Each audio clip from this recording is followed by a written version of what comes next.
നമസ്കാരം. ആശാ വർക്കർമാർക്കെതിരെ രൂക്ഷ വിമർശനവുമായി മന്ത്രി ആർ ബിന്ദു. കേന്ദ്ര സർക്കാരിനോട് ആവശ്യങ്ങൾ പറയാൻ നട്ടെല്ല് വേണമെന്ന് മന്ത്രി പറഞ്ഞു. കേന്ദ്രമന്ത്രി വന്നപ്പോൾ മണിമുറ്റത്താവണി പന്തൽ പാട്ടുപാടി. അവർക്ക് കേന്ദ്ര സർക്കാരിനോട് പറയാനൊന്നുമില്ല. ആശാ വർക്കർമാരുടെ ആവശ്യങ്ങൾ പരിഗണിച്ച സർക്കാരാണ് ഇടതുപക്ഷ സർക്കാർ.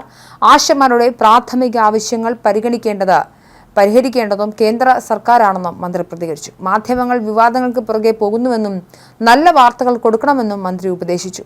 അതേസമയം ആശാ വർക്കർമാരെ കണ്ടത് ആത്മാർത്ഥതയോടെയാണെന്നായിരുന്നു കേന്ദ്രമന്ത്രി സുരേഷ് ഗോപിയുടെ പ്രതികരണം. ആത്മാർത്ഥത അവസാനം വരെ ഉണ്ടാകും. ആശാ വർക്കർമാരുടെ സമരത്തിൽ കരകയറ്റം ഉണ്ടാകട്ടെ. പറയാനുള്ളത് JP നഡ്ഡ പാർലമെന്റിൽ പറഞ്ഞിട്ടുണ്ട്. ആ പറഞ്ഞത് തന്നെയാണ് പറയാനുള്ളത്. ആശാ വർക്കർമാരുടെ സമരം പരിഹരിക്കലല്ല, അവരുടെ ജീവിതം നേരെയാവുകയാണ് വേണ്ടതെന്നും അദ്ദേഹം പറഞ്ഞു. സംസ്ഥാന ആരോഗ്യമന്ത്രിയെ താൻ കുറ്റം പറയാനില്ല. എടുത്തുചാടി സംസ്ഥാന സർക്കാരിന് ഒരു തീരുമാനമെടുക്കാൻ കഴിയില്ല. അതാണ് താൻ നേരത്തെ തന്നെ പറഞ്ഞത്. പക്ഷേ അത് ദുർവ്യാഖ്യാനം ചെയ്തു. വിഷയത്തിന്റെ ഗൗരവം ചോർന്നു പോകും. മൂല്യം തകർക്കാൻ മാധ്യമങ്ങൾ കത്രിക വെച്ചുവെന്നും അദ്ദേഹം കുറ്റപ്പെടുത്തി.